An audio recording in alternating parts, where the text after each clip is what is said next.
Hello everyone, मेरा नाम शालिनी चौहान है। मैं आप सभी का ब्राइट बिगिनिंग एकेडमी के ऑफिशियल यूट्यूब चैनल पे स्वागत करती हूँ। आज हम पढ़ेंगे कार्बन के बारे में थोड़ा बेसिक समझने की कोशिश करेंगे। कार्बन जो है हमारा एक एलिमेंट है और ये एलिमेंट काफ़ी ज़्यादा इम्पॉर्टेंट है क्योंकि इसी एलिमेंट की वजह से हमें पूरी की पूरी ऑर्गेनिक केमिस्ट्री पढ़नी पड़ती है, समझनी पड़ती है, क्योंकि इसका काफ़ी ज़्यादा क्रूशियल रोल है ऑर्गेनिक केमिस्ट्री के अंदर। तो समझेंगे कार्बन क्यों इतना ज़्यादा इंपॉर्टेंट है। फर्स्ट ऑफ ऑल देखेंगे कार्बन है क्या। तो जैसे कि हमने देखा, कार्बन हमारा होता है एक नॉन मेटल। कार्बन है हमारा एक नॉन मेटल्स, ठीक है। और नॉन मेटल जो है पीरियोडिक टेबल में इसकी स्पेसिफिक लोकेशंस होती है। जितने भी हमारे नॉन मेटल्स हैं इनकी एक पर्टिकुलर लोकेशन है हमारी पीरियोडिक टेबल के अंदर। जैसे कि हमारी जो पीरियोडिक टेबल है वो मूव करती है लेफ्ट टू राइट। तो जितने भी हमारे नॉन मेटल्स हैं जनरली इनकी लोकेशन कहाँ पे है, राइट साइड पे। यहाँ पर नॉन मेटल्स हमारे लोकेटेड होते हैं। तो लेफ्ट साइड पे क्या होगा, लेफ्ट साइड पे हमारे जनरली मेटल्स लोकेटेड होते हैं, ठीक है। जो कार्बन है इसकी एक पर्टिकुलर पोजीशन है जो कि है आपका ग्रुप नंबर 14, ठीक है। पीरियोडिक जो हमारी टेबल है इसके पास ऑलमोस्ट 18 ग्रुप है और 7 पीरियड्स इसके पास अवेलेबल हैं, जिसमें से जो कार्बन है इसका लोकेशन है ग्रुप नंबर 14 एंड पीरियड है इसका सेकंड पीरियड का ये मेंबर है, ठीक है। और इसका जो सिंबल है ये है आपका C एंड एटॉमिक नंबर होता है इसका 6। इसकी जो एटॉमिक मास है वो 12 है और इसके जो इलेक्ट्रॉनिक कन्फिगरेशन है वो है 2 and 4। 2 and 4 इलेक्ट्रॉनिक कन्फिगरेशन का मतलब होता है कि इसके अंदर टोटल इलेक्ट्रॉन कितने हैं, उनकी डिस्ट्रीब्यूशन कैसी है। अगर इसको डिटेल में लिखे तो 1s2, 2s2, 2p2, ये इसकी डिटेल इलेक्ट्रॉनिक कन्फिगरेशन हो गई।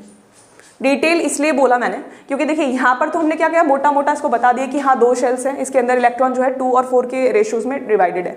बट और डिटेल में इसलिए बोला क्योंकि ये जो आपका शेल है, जैसे कि इसको बोलेंगे हम, ये दोनों ही जो आपको दिखाई दे रहे हैं यहाँ पे, इन दोनों को बोलते हैं हम लोग शेल्स। ये दोनों ही प्रिंसिपल शेल है। जैसे कि इस शेल का नाम है ये n=1 मतलब कि प्रिंसिपल शेल नंबर 1 है, और ये है n=2 मतलब कि प्रिंसिपल शेल नंबर 2, ठीक है। इन शेल्स के अंदर फर्दर ऑर्बिटल्स मौजूद होते हैं। तो यहाँ पर जो आपको एग्जैक्ट लोकेशंस दिखाई दे रही है कि ये दो जो आपके ऑर्बिटल्स हैं टोटल हमारे पास होते हैं ये S, P, D, F, ये हमारे क्या है, ये ऑर्बिटल्स है।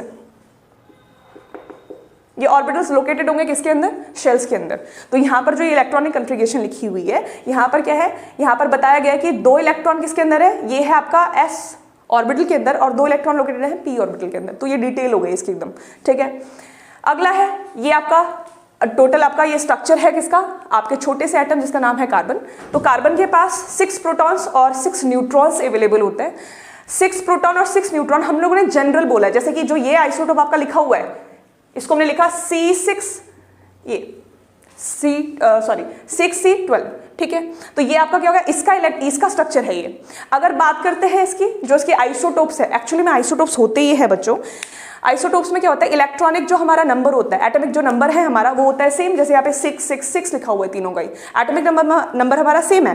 बट जो हमारा यहाँ पर मासेस है इनके, ये मासेस हमारे वेरी कर रहे हैं। यहाँ पर 12 है, यहाँ पे 13 है, यहाँ पे 14। अब ये वेरी कर क्यों रहे हैं, क्या इसमें अलग था। तो देखिए प्रोटॉन का नंबर तो सेम था सभी में, लेकिन जैसे जैसे हम आगे बढ़े, जैसे यहाँ पर आइसोटोप ये लिखा हुआ है C13, यहाँ पे लिखा हुआ है C14। तो यहाँ पर जैसे जैसे हम बढ़ते हैं आगे तो नंबर ऑफ न्यूट्रॉन्स जो है वो हमारे क्या करते हैं बच्चों, वेरी करते हैं, जिसकी वजह से हमें अलग अलग आइसोटोप्स मिलते हैं। तो कार्बन के 3 आइसोटोप्स हैं, कौन कौन से, C12, C13, C14। ये 3 आइसोटोप्स हमें देखने के लिए मिलते हैं in case of the carbon. Next है बच्चों इसकी वैलेंसी। हमने बोला कार्बन की वैलेंसी 4 है। कैसे पता चला हमें कार्बन की वैलेंसी 4 है, तो ये इसके डिस्ट्रीब्यूशन ऑफ इलेक्ट्रॉन्स हमें पता चला कि इसकी वैलेंसी 4 है। देखिए आउटर मोस्ट शेल में जितने इलेक्ट्रॉन पाए जाते हैं उसी को हम कंसिडर करते हैं कि वो क्या होगी, उस पर्टिकुलर एलिमेंट की कन्फिगरेशन होगी। जैसे यहाँ पर जो हमारे कार्बन का स्ट्रक्चर है, इनर मोस्ट शेल में कितने इलेक्ट्रॉन है हमारे पास, 2। कितने हैं, 2। तो देखिए यहाँ पर ये 2 इलेक्ट्रॉन हमारे इनर मोस्ट शेल में। जबकि जब हम बाहर आए, इस बाहर वाले शेल को हम स्पेसिफिक नाम से बुलाते हैं, इसको बोलते हैं हम लोग वैलेंस शेल। इसको हम बोलते हैं, इस वाले शेल को बोलेंगे वैलेंस शेल, ठीक है। वैलेंस शेल एक्चुअली में क्या है, outermost shell is known as valence shell, उसको हम क्या बोलेंगे, वैलेंस शेल बोलेंगे। अब जो वैलेंस शेल में घूमने वाले इलेक्ट्रॉन्स हैं इनको बोला जाता है वैलेंस इलेक्ट्रॉन। जैसे कि ये 4 इलेक्ट्रॉन घूम रहे हैं इसमें, इन सभी इलेक्ट्रॉन्स को हम क्या बोलेंगे, इनको बोलते हैं वैलेंस इलेक्ट्रॉन्स। Valence electrons. ठीक है, वैलेंस इलेक्ट्रॉन का नंबर जितना होगा पर्टिकुलर एलिमेंट में उतनी ही उसकी क्या बोली जाती है, वैलेंसी बोली जाती है। इसीलिए जो कार्बन है इसको हम क्या बोलते हैं, it is a tetravalent compound. ये एक टेट्रावैलेंट कंपाउंड है। कार्बन जो है काफी ज्यादा वर्सेटाइल एलिमेंट है, क्योंकि ये जो हमारे अर्थ पे, अर्थ क्रस्ट में, एटमॉस्फेयर में अलग अलग रेशियोज में अवेलेबल होता है।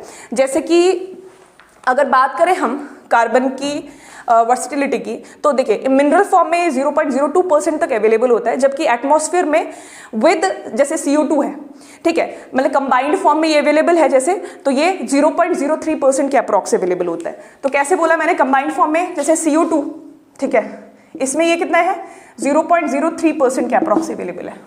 ठीक है, जबकि इन केस ऑफ मिनरल्स ये अवेलेबल होता है कितना, 0.02%। मिनरल्स के साथ 0.02%। तो ये इसका रेशो है, कितना रेशो में अवेलेबल है, कहां पर, हमारे अर्थ पे अवेलेबल है। ठीक है, तो नेक्स्ट देखिए, हमने बात किया कार्बन के बारे में, कार्बन की वर्सिटिलिटी के बारे में, हमने बात किया इसके एटॉमिक नंबर के बारे में, बात किया इसकी जो डिस्ट्रीब्यूशन ऑफ इलेक्ट्रॉन है इनके बारे में। अब बात करते हैं स्पेशल है कि, देखिए जो कार्बन है ना, इसकी टेट्रावैलेंसी की वजह से, ये जो टेट्रावैलेंसी है ना, टेट्रावैलेंसी ये बता रही है कि भाई इसके पास आउटर शेल में कितने इलेक्ट्रॉन है, 4। ठीक है, लेकिन कभी भी जो कार्बन है ना तो ये किसी तरीके का कैटायन फॉर्म करता है, ना ही ये किसी तरीके का एनायन फॉर्म करता है। मतलब कि कभी भी ना तो ये अपने इलेक्ट्रॉन को डोनेट करता है, ना ही किसी से एक्स्ट्रा इलेक्ट्रॉन लेता है। कारण ये है, देखिए इलेक्ट्रॉन दे इसलिए नहीं सकता है क्योंकि अगर इलेक्ट्रॉन दे देगा तो ये हाईली अनस्टेबल हो जाएगा। क्यों, प्रोटॉन्स तो अंदर 6 है, बाहर न्यूट्रॉन, आपने इसके इलेक्ट्रॉन सारे निकाल दिए, तो ये बिल्कुल अनस्टेबल हो जाएगा। और एक्स्ट्रा इलेक्ट्रॉन ले इसलिए नहीं सकता क्योंकि शेल का साइज बहुत छोटा है, इसके पास इतनी कैपेसिटी नहीं है कि 4 एक्स्ट्रा इलेक्ट्रॉन को होल्ड कर सके। ठीक है, प्लस जो आपका प्रोटॉन है वो तो 6 ही अंदर, 4 और अगर इलेक्ट्रॉन आ जाएंगे तो ये भी कैसे उसको बैलेंस कर पाएगा, नहीं बैलेंस कर पाता है। इस वजह से ज्यादा क्या नहीं कर पाता है, कभी भी ना तो किसी से इलेक्ट्रॉन लेगा, ना ही किसी से इलेक्ट्रॉन देता है किसी को। तो जनरली जब भी कार्बन किसी से बाउंड करता है तो हमेशा कोवैलेंट बॉन्ड्स, ठीक है, ये कोवैलेंट बॉन्ड से ही क्या करता है, कंबाइन करेगा। अब जो ग्रुप नंबर 14 के एलिमेंट है हमारे, जैसे कि यहाँ पर ग्रुप नंबर 14 पे कौन कौन है आपके पास, कार्बन हो गया, सिलिकॉन हो गया, जर्मेनियम हो गया आपका, ये सारे के सारे हमारे ग्रुप नंबर 14 के एलिमेंट्स हैं। तो ग्रुप नंबर 14 के एलिमेंट के अंदर, ठीक है, इन सभी के पास एक स्पेशल प्रॉपर्टी होती है जिसको हम बोलते हैं कैटिनेशन प्रॉपर्टी। तो कैटिनेशन प्रॉपर्टी एक्चुअली में है क्या, कैटिनेशन प्रॉपर्टी होती है सेल्फ लिंकिंग प्रॉपर्टी। क्या है इनके पास, इनका एक स्पेशल फीचर है जिसको हम बोलते हैं कैटिनेशन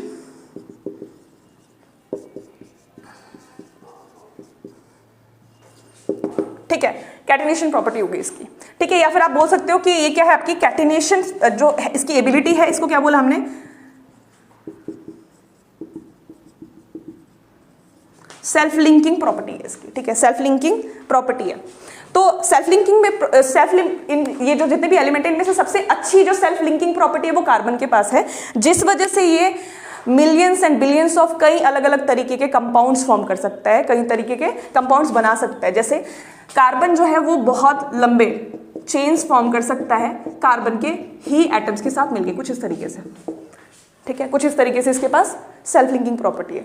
जैसे जैसे हम डाउन द ग्रुप मूव करते हैं, सेल्फ लिंकिंग प्रॉपर्टी धीरे धीरे डिक्रीज होती जाती है। ठीक है, तो सबसे अच्छा जो प्रॉपर्टी है वो किसके पास है, कार्बन के पास है, जिस वजह से ये कई तरीके के हमारे कंपाउंड्स फॉर्म कर सकते हैं। और ऑर्गेनिक केमिस्ट्री में इसी वजह से इसका काफी ज्यादा क्रूशियल रोल होता है। पूरे ऑर्गेनिक केमिस्ट्री में हमें यही पढ़ने के लिए मिलता है कि कार्बन के साथ जुड़ा है, किस एसोसिएट किया है, किस तरीके का इसने कंपाउंड फॉर्म किया है। जैसे फॉर एग्जाम्पल देखिए, हम पढ़ते हैं पॉलीथीन के बारे में, तो पॉलीथीन एक्चुअली में है क्या, ये है आपका इथीन। ठीक है, ये क्या हो गया, इथीन। ठीक है, लेकिन अगर हम n नंबर ऑफ इथीन को पॉलीमराइज कर दे, ठीक है, तो ये n नंबर ऑफ इथीन मिलने के बाद क्या बनाएगा, ये बना लेगा आपका कुछ इस तरीके का। ठीक है, कुछ इस तरीके का ये स्ट्रक्चर फॉर्म करता है और इसको आप लोग बोलते हो क्या, इसको आप लोग बोलते हो पॉलीथीन। ठीक है, ये हो गया पॉलीथीन। तो एक इसका कॉमन सा एग्जांपल है, ये तो हम डेली लाइफ में इन सब चीज़ों को यूज़ करते हैं, कार्बन से बने हुए कई सारे कंपाउंड्स को यूज़ करते हैं, तो इसीलिए हमने समझा कि कार्बन इतना ज़्यादा इंपॉर्टेंट है क्यों। Thank you so much. बाकी इससे आगे हम नेक्स्ट क्लास में पढ़ेंगे।